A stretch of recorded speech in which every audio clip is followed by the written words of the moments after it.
Hi everyone! Welcome back again on my channel. If hindi ka pa nakaka-subscribe on my YouTube channel, please subscribe, Annie the Jack of all trades.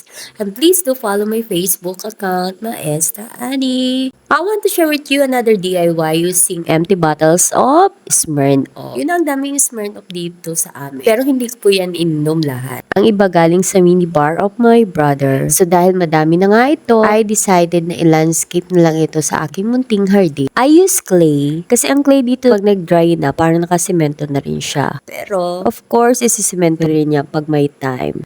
Pag may time lang. Yun know naman ang daming work ng iyong maestra. Kaya nga minsan, sa oras na nakakagawa ng mga DIY. I hope this idea will help you para magkaroon ka rin ng another idea for an empty bottles. Actually, marami na ako nagawa ni before pa ng mga may nagawa din ako na sa plastic bottle na gate sa aming bahay before. Parang hindi nawawala sa akin ang pagiging creative talaga. I always look forward sa mga gusto kong gawin. Lalo na mahilig talaga ako sa mga handy work or mga manual work. Tama ba?